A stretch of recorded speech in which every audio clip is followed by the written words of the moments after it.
Selamat pagi pemirsa, selamat datang di iNews Terkini. Dan hari ini kita ketahui bahwa Mahfud MD akan berpamitan dengan staf-stafnya di Kemenko Polhukam dan karena tak ingin mencampur adukan jabatannya dengan posisi politiknya saat ini.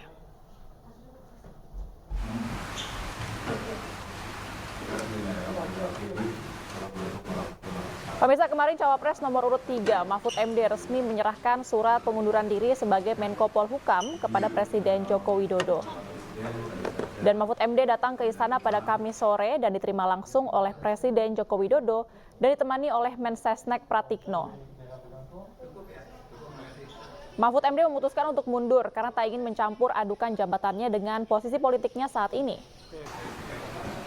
Ada 3 poin yang disampaikan oleh Mahfud MD di dalam surat pengunduran dirinya.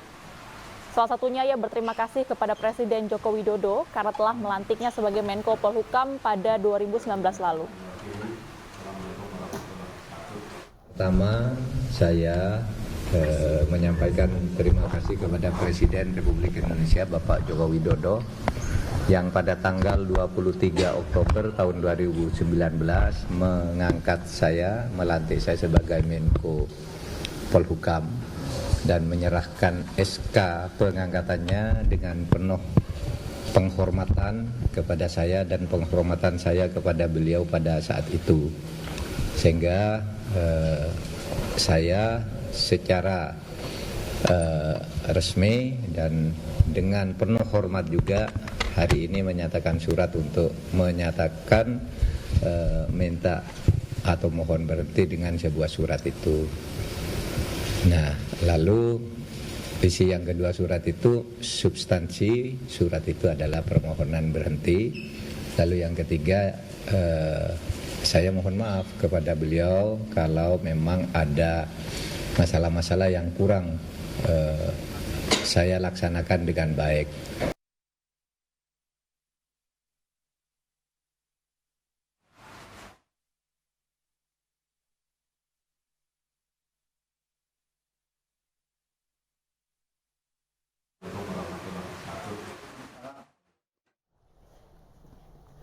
Ya pemirsa, hari ini Mahfud MD berpamitan dengan segenap staf Kementerian Koordinator Politik, Hukum, dan HAM. Dan di sana sudah ada rekan kami, Gede Satria, yang akan berbincang dengan Profesor Mahfud MD langsung dari kantor gedung Kemenko Polhukam.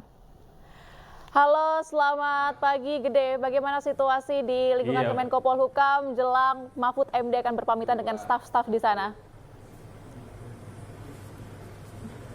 Selamat pagi Baby, selamat pagi pemirsa. Sebuah kesempatan yang luar biasa sekali. Saya Gede Satria hari ini berkesempatan untuk turut melepas langsung Bapak Profesor Mahfud MD dari kantornya langsung di Jakarta ini. Seperti kita lihat pemirsa, saat ini saya sedang berada di ruangan rapat utama di mana Profesor Mahfud MD biasanya berdiskusi bersama staf-stafnya, bersama dirjennya, di mana ide-ide besar ada didiskusikan di sini.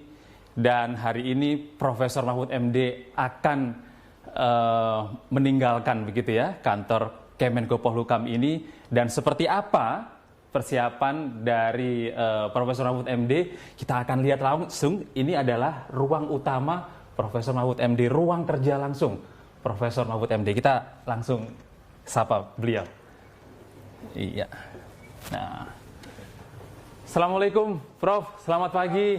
Gede, ayo. Aduh, Pas di sini. luar biasa, Prof. Ini apa kabar, sedang, Prof? Iya, saya Sehat, Prof. selesaikan surat-surat yang harus ditandatangani sebelum saya pergi dan ini persiapan kemas-kemas barang ini. Kemas-kemas barang ya, Prof. Buku-buku Ini pribadi. saya lihat banyak sekali ini buku-bukunya yang sudah dipersiapkan sama Prof. Mahfud dan stafnya ya, Prof ya? Ya, itu buku yang pribadi ya. Ya. Tapi kalau misalnya untuk kantor biasanya simpan ke perpustakaan. Di perpustakaan, Ya, Prof, kita punya perpustakaan meskipun sekarang kan perpustakaan orang sudah pakai ini ya. Pakai smartphone. Ya. Pakai ini. Semua bisa Digital. koordinasi melalui handphone ya, Prof ya. Prof, hari ini adalah hari terakhir. Prof Mahfud sudah berapa tahun, Prof, di kantor ini? WB dulu ya, Mas ya.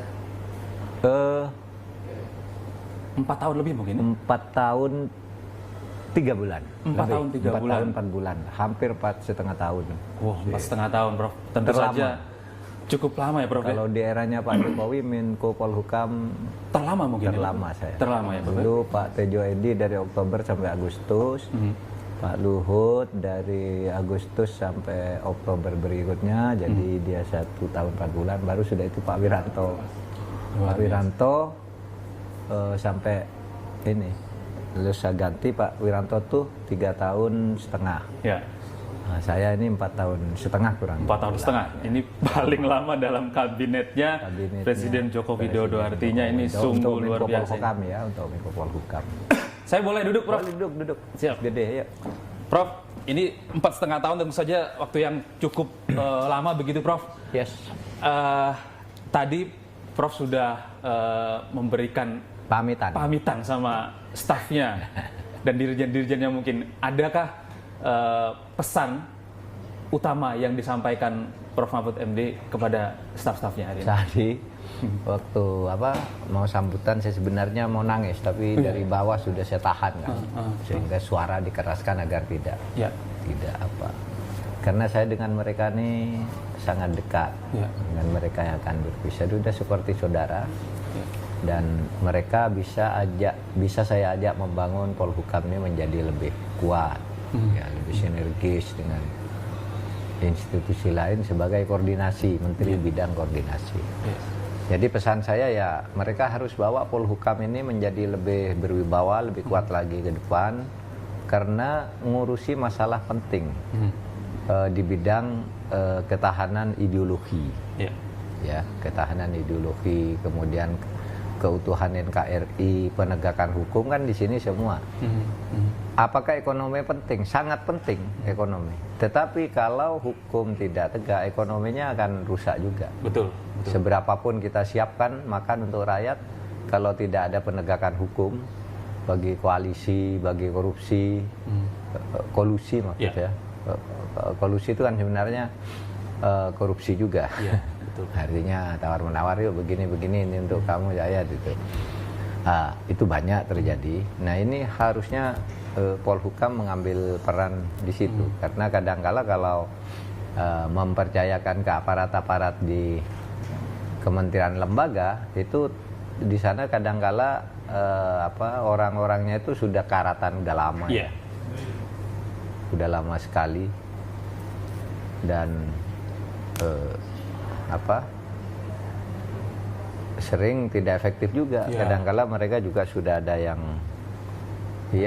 belum bisa menyesuaikan diri dengan proses-proses pemajuan yang diharapkan, baik dari sudut digitalisasi maupun dari sudut mental untuk menjadi lebih maju. Nah kalau Prof melihat stafnya yang saat ini selama 4,5 tahun lebih ini, Prof, seperti apa progresnya, Prof? Ya alhamdulillah. Ketika bekerja sama dengan Prof, apakah Bagus. Prof sangat terbantu dengan kehadiran mereka? Dulu waktu saya jadi menteri 2 bulan gitu 2 bulan pertama, ternyata kantor ini dulunya sangat birokratis, karena pejabat eselon 1 itu tidak mau menghadap kalau tidak dipanggil, nunggu dipanggil. 2 bulan pertama saya jadi pejabat, kemana sih kok enggak ada orang menghadap? Ternyata karena saya tanya, kok enggak lapor? Mohon izin, belum dipanggil loh. Nunggu dipanggil kan. Nah dulu tidak boleh rupanya orang sembarang menghadap menteri di birokrasi ya, kalau tidak dipanggil. Gitu. Nah zaman saya dicairkan aja, kalau aja, saya bilang kalau ada apa langsung menghadap tuh, minta di depan agar tidak salah langkah, tidak usah menunggu dipanggil. Oleh sebab itu saya buka kantornya di rumah juga, sehingga saya bisa sampai tengah malam saling WA, saling telepon dengan para pejabat eselon 1 itu. Nah itu kesannya begitu ya. Dulu kok orang tidak mau menghadap sih, saya duduk sendiri aja. Bingung juga, Prof. Berarti ya kan. Akhirnya saya beritahu, saya panggil satu, nih Sesmen, gimana kok enggak pernah menghadap? Saya sudah sekian hari, Bapak belum dipanggil, Bapak. Nunggu dipanggil. Jadi artinya ketika Prof ada di sini mencairkan semua deputi saya batas-batas panggil semua satu-satu, birokrasi itu ya, Prof, ya? Terus ajak makan bakso gitu keluar. rame-rame gitu. Akhirnya cair lalu dibangun kinerjanya. Itu yang saya lakukan selama ini. Nah, Prof, selama Anda 4 tahun setengah di sini, hal apa sih Prof yang sangat berkesan buat Anda? Dan mungkin ketika Anda nanti sudah beberapa tahun kemudian Untuk tidak pelaksanaan terlupakan tugas gitu. ya? Iya. Ya. Ketika saya masuk pertama ke sini, orang ragu, bisakah enggak Pak Mahfud itu jadi Menko Polhukam? Iya. Saya sendiri kan sebenarnya waktu pendekatan saya mau masuk kabinet itu saya mintanya Jaksa Agung. Dan itu sudah sampai sehari sebelum Pak Jokowi dilantik masuk dikonfirmasi Pak Mahfud nanti Jaksa Agungnya. Itu Pak Pratikno dan teman-teman sudah Pak Mahfud Jaksa Agungnya. Sesudah Pak Jokowi tanggal 20 Oktober bersumpah di depan MPR, malamnya berubah, Pak Mahfud jangan Jaksa Agung, ada yang lebih penting, katanya apa? Polhukam. Nah, Pak Luhut yang memberitahu saya pertama, lalu Pak Pratikno tengah malam telepon, besok segera menghadap Presiden, Pak Mahfud jabatannya berubah, tidak Jaksa Agung gitu. Tantangan lagi lebih besar berarti kan tanggung jawabnya kan, Prof?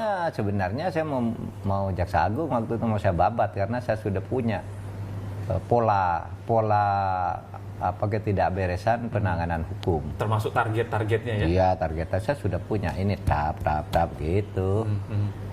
Dan saya akan menguatkan lagi KPK sebagai lembaga supervisi penegakan hukum sambil menguatkan Jaksa Agung. Nah, saya tidak jadi Jaksa Agung lalu yang jadi Pak Burhanuddin. Tapi Pak Burhanuddin ternyata bagus juga nih, kinerjanya luar biasa bagus gitu. Jadi waktu itu yang paling berkesan bagi saya itu sebenarnya ditawar untuk Jaksa Agung dan saya nawar untuk Jaksa Agung waktu itu. Tapi lalu digeser ke Polhukam. Nah, waktu saya di Polhukam itu ternyata banyak yang ragu kan. Pak Mahfud tuh enggak bisa di situ apa kok jadi Polhukam, orang sipil lagi enggak. Ini bawahannya menteri-menteri, Jepang 5 apa gitu. Sampai Rocky Gerung nih, sahabat saya. Pak Mahfud itu katanya, itu enggak bisa Polhukam. Paling lama 8 bulan dia sudah di reshuffle. Karena dia terlalu terbuka. Enggak boleh itu Polhukam terbuka kira-kira. Itu Rocky Gerung. 8 bulan, kalau ada reshuffle pertama, dia akan kena pertama. Si Rocky Gerung waktu saya. Itu sahabat saya, mungkin untuk mendorong semangat saya aja. Tapi dia waktu itu memang bilang begitu. Ada seorang teman lagi, apa Pak Mahfud? Nulis malahan di berbagai media sosial. Pak Mahfud apa bisa manggil jenderal-jenderal? Kan? Memimpin jenderal itu gitu. Ya saya tenang aja, tapi nyatanya bisa. Kan? Alhamdulillah bisa. Dan saya baik dengan para panglima, kepala staf, Kapolri, hubungannya baik lah, profesional betul. Karena saya sebagai Menko Polhukam gitu. Bisa, ternyata bisa, bukan 8 bulan tapi 4 tahun 3 bulan, 4 tahun setengah lah ya, 4 tahun 3 bulan itu pun saya minta berhenti, bukan di reshuffle sepihak gitu kan. Nah, alhamdulillah berarti saya sudah berusaha mengemban amanat itu dengan baik. Iya, Pak Mahfud, apa yang akan Anda rindukan ini dari kantor tempat Anda menghabiskan 4 tahun 3 bulan ini, Prof? Pertama tentu hubungan saya dengan Anda, dengan wartawan. Ini kantor baru terbuka ke wartawan dan wartawan boleh tanya apa saja di sini. Itu selama 4 tahun ini kan. Dan saya berterima kasih kepada wartawan. Nah, yang sebelumnya itu kan sangat formalitas, normatif. Keterangan-keterangan Polhukam dulu kan normatif, begini selesai, tidak berkembang. Nah, kalau saya lempar ke wartawan, ada isu yang sulit saya selesaikan, koordinasi ke sana tidak bisa, lempar aja ke wartawan, selesai. Akhirnya terpaksa kan, karena publik kan yang saya pakai, publik, semangat publik dan emosi publik juga saya pakai. Ini ada kejahatan di sini, tidak bisa dibongkar wartawan di sini kan, selesai. Artinya sangat terbuka sekali ruangan utama Anda ini untuk menerima kami sebagai jurnalis. Iya. Anda tahu kasus Sambo itu? Kan saya selesaikan lewat wartawan. Ke sana udah macet, saya teriak ke wartawan tiap hari jadi. Itu yang akan saya rindukan. Yang kedua, keakraban saya dengan para pegawai. Ya seperti tadi saya olahraga gitu. Saya tidak kenal satu persatu dengan mereka, tapi saya merasa mereka ini dekatlah dengan saya karena saya sering pergi ke mall gitu ya, tiba-tiba ada orang datang, Pak cium tangan. Siapa kamu? Loh Bapak, sepegawai Bapak gitu. Kalau di kantor mau salaman dengan Bapak nggak bisa, kalau di sini bisa. Justru di luar Pak ya? Justru bisa di luar. Dan semuanya, salim hampir kalau Pak. semua banyak. Kalau saya ke daerah gitu, Pak anak saya kerja di kantor Bapak dan seterusnya. Mereka senang sekali gitu. Nah itu kesan. Ya. Kesan saya. Ya saya memang mengatur itu, hubungan itu harus baik karena jabatan itu bergilir. Ya. Kalau lama ya 5 tahun kan, Ya. sudah itu digilir lagi. Masa mau berbuat tidak baik kepada orang? Betul. Prof, ini kalau Prof Mahfud ini ada nggak hal-hal lucu atau hal-hal yang mungkin kita semua tidak tahu nih kegiatan Prof Mahfud dan staf-stafnya yang mungkin Prof masih ingat sampai sekarang? Kalau yang lucu-lucu sih saya tidak mengingat satu persatu karena saya pada dasarnya suka humor. Jadi banyak sekali yang dilakukan dengan humor-humor spontan di antara kawan-kawan. Tapi kalau humor yang bentuknya cerita tentu kan bukan pengalaman di sini, di mana-mana yang banyak. Tapi memang pada dasarnya saya suka humor. Sering saya nonton bareng dengan Nobar, mereka. Prof. Film? Bukan, misalnya teaternya Butet. Oh ya. Teaternya Butet ya. Dulu itu sebelum musim politik. Sekarang saya sudah musim pemilu, saya tidak ngajak lagi nonton teaternya Butet. Nanti Itu ajak staff-staffnya, Bro? Iya dulu. Saya bisa beli teater itu? Iya. Nonton Butet sampai 30 orang dari sini saya ajak semua. Berbagai pertunjukan saya juga nonton dengan mereka. Kemudian makan gitu sama-sama di satu tempat ya, bergurau-gurau gitu.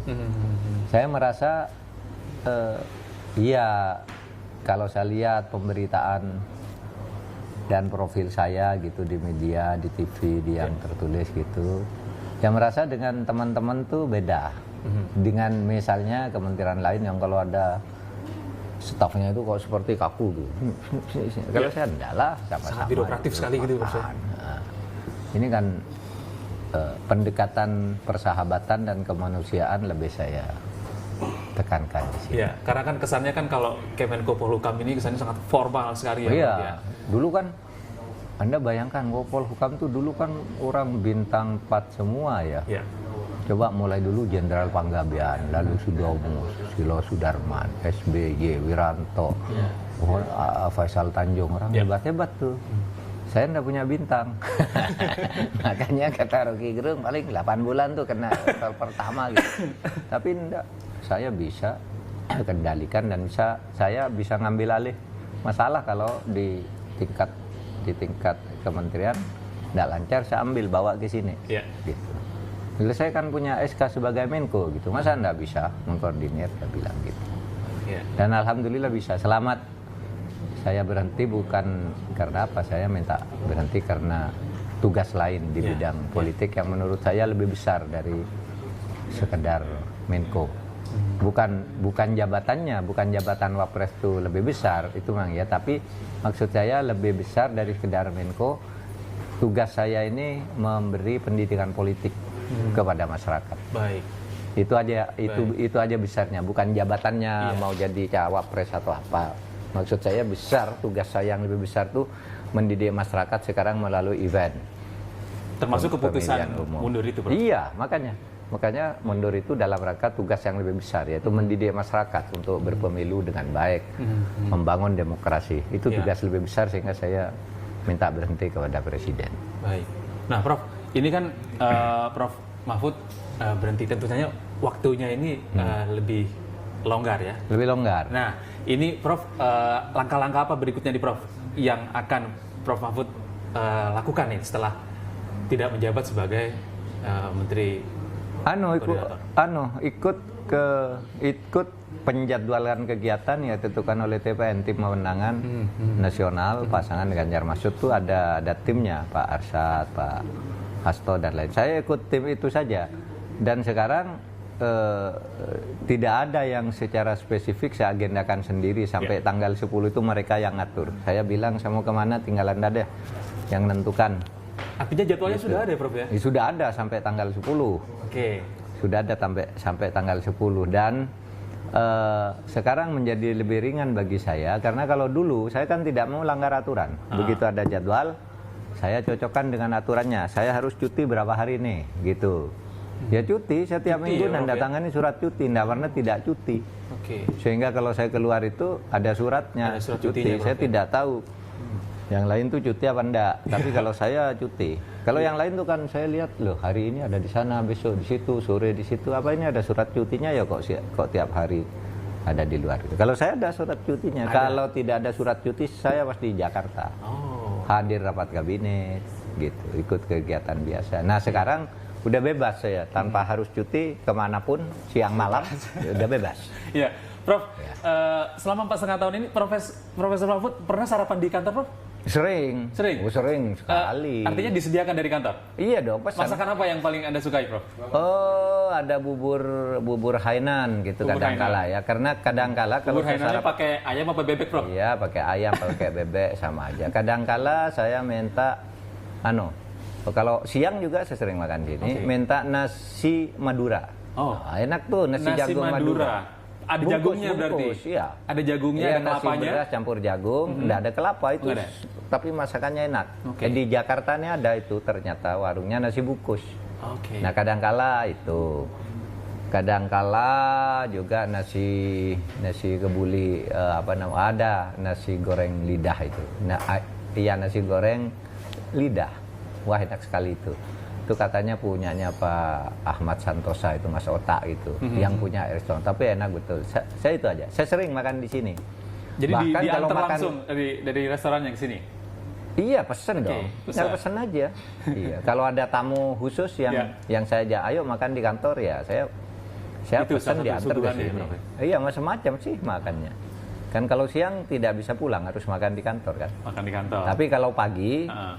terkadang kalau misalnya berangkat terlalu pagi terus di sini ya rebusan gitu ya kayak singkong, ketela, kacang gitu. oke. Ada ya tiap hari, hampir Jadi, tiap hari ada. kalau Prof mimpin rapat pun dengan staf-stafnya, itu selalu ada cemilannya dong, Prof? Selalu ada. Apa tuh cemilannya, favoritnya? Oh kalau rapat itu sudah diatur oleh rumah tangga ya. Oke. Itu bisa kue-kue yang standar ini ya, standar rapat gitu, pakai kotak, pakai ini itu. Tapi kalau di sini ya saya begitu. Rebusan singkong, jagung, tela, Iya. kacang gitu di sini. Tiap oke, hari oke. ada. Ya, Prof, ini tentu Prof akan banyak sekali melakukan perjalanan ya, Prof ya. Setelah ini ya, tentu saja waktunya meskipun sudah tidak ada di sini, tapi jadwalnya sudah menunggu Profesor untuk Iya, sampai tanggal 10 jadwal udah tanggal penuh, 10 ya. Prof, ada nggak tips untuk mempertahankan stamina Profesor nih di tengah kesibukannya? Mempertahankan sampahnya saya banyak minum herbal ya, herbal misalnya kunyit ekstrak, bawang putih ekstrak, yang banyak lingsi gitu dikirimi teman.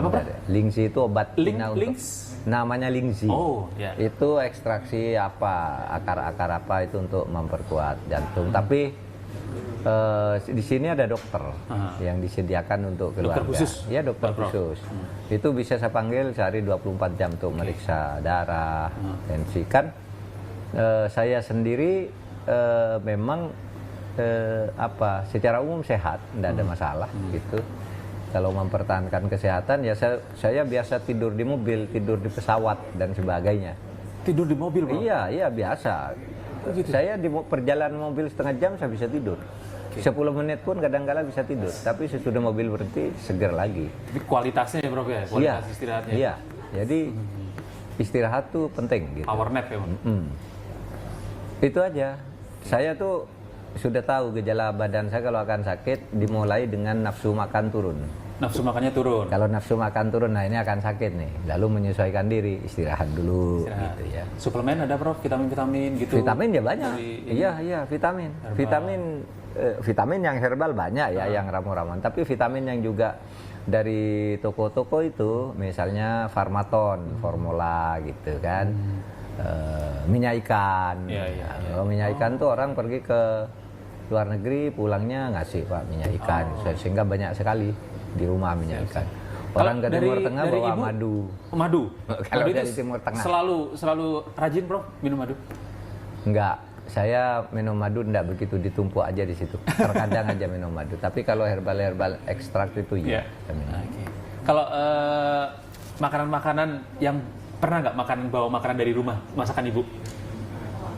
Masakan ibu enggak. Nah, ya. Kalau ke kantor Iya. Menko Polhukam dulu sering. Oke. Sebelum di Polhukam dulu ketika Menhan, ketika Ketua MK itu sering bawa. Ketika di Polhukam ini enggak. Karena apa? Kan dekat aja rumahnya. Kalau pengen masakan ibu ya pulang aja kan. Nggak usah bawa dari rumah. Prof, baik. Terima kasih atas waktunya. Baik, Gede. Saya mohon maaf sekali dan terima kasih sekali teman-teman jurnalis sudah diterima secara langsung Ya, ya. ketika ada kesempatan. Mudah-mudahan dengan Prof. nanti bisa diterima juga di tempat lain, di tempat berikutnya kalau Tuhan mengizinkan. Amin, Teman-teman amin, amin. jurnalis kita ketemu lagi lah. Insya Allah. Karena orang itu karirnya maju kalau tidak punya uang ya dekat dengan jurnalis saja. Salah satu tips Kalau ada orang yang punya uang maju kan bisa oke. Tapi ada orang sudah tidak punya uang, tidak dekat dengan jurnalis, jatuh dia habis. Kalau saya tidak punya uang, dekat dengan jurnalis saja. Luar biasa, Prof. Terima kasih banyak Oke, Mas waktunya, Gede ya, Prof. salam. Mahfud MD. Semoga sukses selalu, semoga sehat selalu, semoga panjang umur, dan kami semua selalu berdoa untuk kesehatan. Amin, amin. Ya. Profesor. Salam sama teman-teman ya. Terima kasih Ayo, banyak, Prof. Mas. Terima kasih. Dan pemirsa, demikian tadi dialog singkat saya bersama Profesor Mahfud MD yang hari ini merupakan hari terakhir beliau di Kementerian Koordinator Politik, Hukum, dan HAM. Saya kembalikan lagi ke studio bersama Baby Kristami. Silakan, Baby. Baik, terima kasih Gede Satria, dan tadi juga sudah berbincang dengan Profesor Mahfud MD di hari terakhirnya ini di Kemenko Polhukam. Tadi bisa didengar banyak sekali cerita-cerita menarik yang terjadi di Kemenko Polhukam. Dan pemirsa, kita ke informasi selanjutnya. Ini tadi pagi saat jogging, Mahfud MD berterima kasih di hadapan jajarannya di kantor Menko Polhukam. Mahfud MD meminta jajarannya untuk tetap profesional menjalankan tugas dan netral sebagai ASN dalam menghadapi pemilu tahun 2024. Ditemui Jumat pagi usai jalan santai di Silang Monas, Jakarta, calon wakil Presiden Mahfud MD beramah tamah dengan jajarannya di kantor Menko Polhukam Jakarta. Dalam sambutannya, Mahfud MD memberi arahan kepada seluruh jajarannya untuk tetap menjalankan tugas secara baik dan profesional sesuai tanggung jawabnya. Mahfud juga mengaturkan terima kasih di hadapan seluruh jajaran Menko Polhukam RI. Karena mungkin ini olahraga.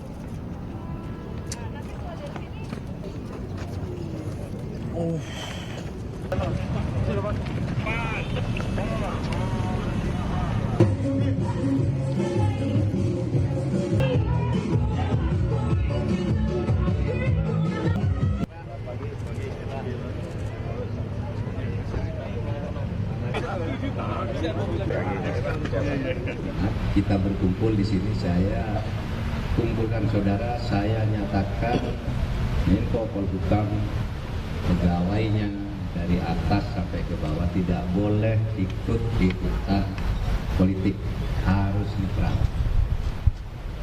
Kepada saudara pun waktu itu saya katakan mungkin ada di antara saudara yang senang dengan saya, tidak boleh ikut-ikutan memberi dukungan, berkampanye, itu boleh dengan tugas profesional mereka. Dan saya berterima kasih kepada seluruh pejabat-pejabat di Kemenko Polhukam.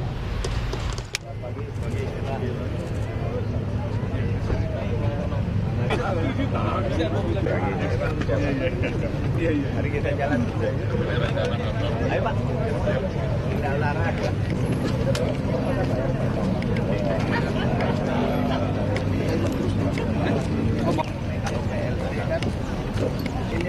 Iya, Pak.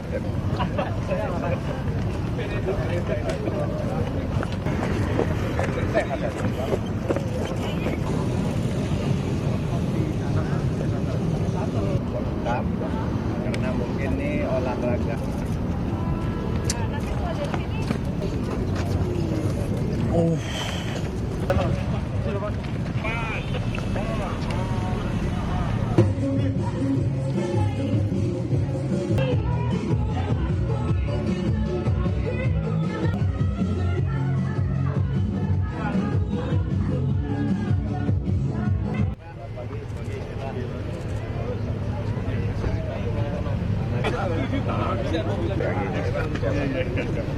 Mari kita jalan.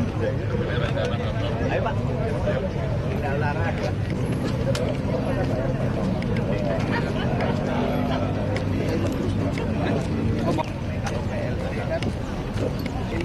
Iya Pak.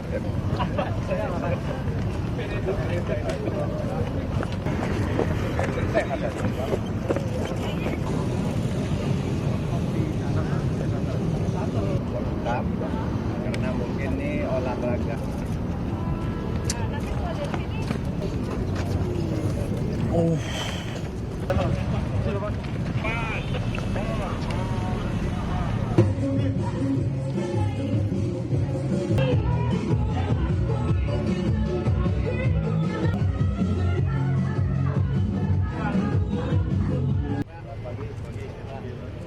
Jajarannya. Dan kita ketahui bahwa Mahfud MD beberapa yang lalu sudah menemui Presiden Joko Widodo untuk mundur dari jabatannya sebagai Menko Polhukam.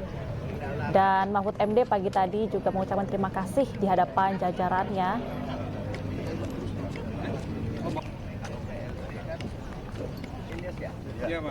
Profesor Mahfud MD juga berterima kasih di hadapan jajarannya di kantor Menko Polhukam. Mahfud MD meminta jajarannya untuk tetap profesional, menjalankan tugas dan netral sebagai ASN dalam menghadapi pemilu tahun 2024. Nah, yang Anda saksikan di layar kaca Anda ini merupakan suasana kehangatan Profesor Mahfud MD beserta juga jajarannya, yang dimana hari ini juga sebagai hari pamitan dari Profesor Mahfud MD di kantor Menko Polhukam.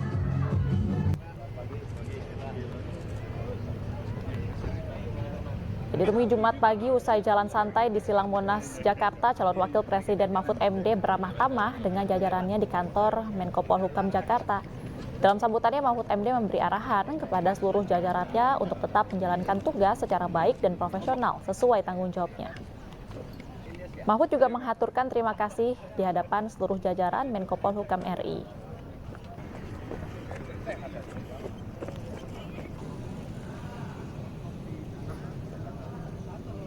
Karena mungkin ini olahraga.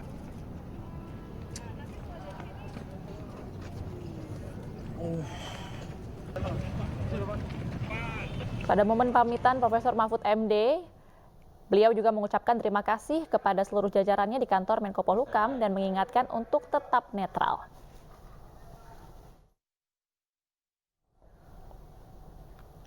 Ya pemirsa, kita akan kembali ke Gede Satria di kantor Kemenpolhukam untuk melihat situasi kehangatan yang terjadi di kantor Kemenko Polhukam pada hari ini. Halo Gede, selamat siang. Kalau tadi kita mendengar perbincangan Anda dengan Profesor Mahfud MD yang mengatakan bahwa pada masa pemimpinannya di sekitar kurang lebih 4 tahun 3 bulan, ia berhasil untuk mencairkan birokrasi yang terkesan kaku. Nah, bagaimana konfirmasi dari staf-stafnya? Kita ke Anda, Gede Satria. Iya, baik. Terima kasih, Baby dan pemirsa. Masih bersama saya, Gede Satria, masih di ruangan Profesor Mahfud MD. Dan kebetulan kali ini saya sudah bersama salah satu stafnya dengan Mbak siapa nih, Mbak? Emma, Kepala Biro Umum Kemenko Polhukam. Iya, dengan Mbak Emma, Kepala Biro Hukum Pak Mahfud ya, Biro Umum ya. Mbak Emma, setiap hari apa kegiatan yang dilakukan berinteraksi dengan Pak Mahfud nih, seperti apa? Terutama untuk pembukuan ya, karena Pak Mahfud sendiri ini orangnya benar-benar bersih dan jujur. Jadi beliau menitipkan uang pribadi kepada saya untuk pengeluaran pribadi baik Bapak dan Ibu, juga keluarganya. Jadi benar-benar tidak mau memakai uang kantor. Dan saya setiap bulan harus melaporkan secara pembukuan yang ditandatangan berdua dengan Pak Mahfud dan saya. Dan kali ini saya ingin menyerahkan pembukuan ini dan masih ada saldonya 7 juta rupiah. Jadi ada sisa ya, Prof ya. Jadi Profesor Mahfud MD setiap bulan atau setiap minggu untuk memberikan Setiap bulan. Setiap bulan ya. Jadi setiap bulan ini saya titip uang. Kalau ada keperluan yang untuk saya pribadi bukan kantor, ya ini harus keluar dari sini. Misalnya obat-obatan. Kalau ibu ikut pergi dengan saya, belikan tiket dari uang saya, jangan pakai uang kantor. Ya, apa saja. Dan jangan segan. Kalau kamu segan, berarti melanggar aturan. Saya tidak boleh jadi kepala biro umum. Tapi dia ikuti. Ini semua catatan aja nih, dukungan pembelian obat ini kan. Dukungan pembelian obat untuk bapak Detail sekali ya. dan ibu. Ini ada debit 20 juta. Iya. Terus Ini 1 bulan. Jadi enggak, ini bisa bermacam-macam kalau dalam. kurang saya minta. Oh, Kurang oke. minta, enggak boleh. Saya bilang kalau kamu sampai keluar tanpa izin saya, lalu menggunakan uang kantor, saya anggap melanggar aturan. Ini juga misalnya servis mobil ya, dukungan pembayaran servis mobil pribadi. Saya kasih di sini. Wow. Kan orang nagih ke saya kan, Ya. tagih ke itu. Mbak Emma. Ya. Oh, iya. Tapi sudah lengkap nih. Selama 4 tahun saya begitu. Yang kecil-kecil beli obat pun, beli apapun gitu. Ya harus begitu. Kalau enggak ngelanggar saya bilang. Karena ini uang negara, sedangkan saya keperluan pribadi. Enggak boleh campur aduk. Jadi Bapak mengajarkan saya jangan takut untuk meminta kalau uangnya kurang, seperti itu. Jadi saya setiap bulan melaporkan kepada Pak Mahfud. Ya, Mbak Emma sudah berapa lama di Kemenko Polhukam ini? Sebelum Bapak di sini sudah di sini? Hampir 20 tahun. Hampir 20 tahun. Luar biasa. 20 tahun tentu saja sudah berapa menteri yang bertugas di sini, Mbak Emma? 3 sampai 4 tahun. 3 sampai 4 kali ya. Ya, 4 kali. menteri ya. 3 sampai 4 menteri. Nah, kalau Mbak Emma ini sedikit membandingkan mungkin ya, sepanjang perjalanan karir Mbak Emma di kantor ini, kesan seperti apa yang paling melekat dari Prof. Mahfud kepada Mbak Emma? Ada 3 ya Mas ya. Yang pertama tegas, yang kedua jujur, yang satu lagi itu mengayomi anak buahnya. Dalam hal tegas, beliau selalu mengajarkan kepada pejabat dan pegawai tidak boleh melanggar aturan. Jadi kita semua harus melakukan tusi masing-masing tanpa melanggar aturan. Jujur ya seperti ini tadi, dia mencontohkan. Bahkan dia akan marah kalau uang keperluan pribadi dimasukkan kepada kebutuhan kantor. Dia tidak Tercampur mau. gitu ya. Yang selanjutnya adalah mengayomi itu secara pola karir. Kami di Polhukam ini ada TNI, Polri, dan ASN. Semua diberi kesempatan. TNI jadi Pangdam ada, Polri Kapolda ada, saya ASN pun bisa naik jabatan seperti itu dengan Iya, dulu aturan sulit yang nih. berlaku. Dulu sulit di sini, dulu masih agak militeristik, sehingga harus yang jaga tentara gitu. Ya. Saya bilang sipilnya mana yang karir di sini tuh ada tuh, sudah waktunya naik. Udah Pak, udah lama. Sudah. Saya yang Jadi angkat, saya tidak lagi perempuan pakai. pertama ASN yang menjadi kepala biro umum sejak Polhukam ini berdiri. Perempuan ASN Ya. bukan TNI. Ya. Selama ini TNI Siap. terus. Menjadi perempuan pertama. Siap. sepanjang Tapi perjalanan melewati sini. proses open bidding. Iya. Seperti itu. Mbak, apa sih dari Prof MD ini yang paling tidak terlupakan kepribadiannya atau apa ya, kenang-kenangan kehadiran Prof MD di kantor ini yang menghiasi mungkin 20 tahun karir Mbak? Kejujuran. Kejujuran. Kejujuran Bagaimana Anda yang menggambarkan menurut kejujuran saya beliau? tidak saya dapatkan ataupun tidak pernah selama mungkin ketika saya menjadi kepala biro umum ataupun 20 tahun saya melihat banyak cerita-cerita mungkin dulu-dulunya, tapi ketika saya 4 tahun melayani Pak Mahfud benar-benar saya bisa enjoy menjalaninya tanpa harus mencari hal-hal yang negatif terutama terkait keuangan. Jadi saya di porsinya masing-masing bisa menjalankan tugas juga pejabat dan pegawai di sini. Tidak ada tekanan atau apapun, kantor ini bisa berjalan dengan baik. Ya. Seperti itu. Nanti ketika Pak Mahfud sudah tidak bertugas di sini, apa yang paling Anda rindukan, Mbak? Ya, interaksi seperti ini karena banyak juga nasihat bahwa ada satu juga beliau yang saya ingat, jangan menjadi buih tapi jadilah air, karena buih itu kamu akan mengikuti siapa tapi kamu tidak punya jati diri. Tapi ketika kamu menjadi air, walaupun jatuh kemana-mana kamu akan tetap mencapai muara. Itu yang saya ingat. Iya, Mbak, mungkin terakhir apa yang ingin disampaikan kepada Pak Mahfud, ini bagian dari perpisahan mungkin kepada Bapak. Sukses terus Pak, jaga kesehatan dan selalu dilindungi oleh Allah SWT. Amin. Ya, terima kasih Mbak Emma, Prof. Terima kasih banyak, Prof. Terima kasih ya. Sekali lagi saya mengucapkan terima kasih sudah diterima hari ini di sini. Sukses terus, sehat terus. Kami semua mendoakan yang terbaik buat Prof. Mahfud. Terima kasih, Prof. Oke, makasih. Ya, terima kasih banyak, Mbak Emma. Dan pemirsa, demikian bincang-bincang singkat saya kebetulan dengan Mbak Emma tadi, stafnya, dan Pak Mahfud. Sungguh kesempatan yang luar biasa. Saya Gede Satria, kita kembali lagi ke studio bersama Baby Krisnami. Baik, terima kasih Gede Satria. Salam ya dari Baby Krisnami untuk Prof. Mahfud juga di sana. Baik, suasana di sana begitu hangat. Ini saya yang jadinya ingin meneteskan air mata. Dan begitulah sosok dari Profesor Mahfud MD, dari Bu Emma yang mengatakan bahwa ia merupakan sosok yang pemimpin yang jujur. Baik pemirsa, itulah Anyus terkini pada hari ini. Dan sampai bertemu lagi di program selanjutnya, Anyus Today tetaplah di Anyus TV.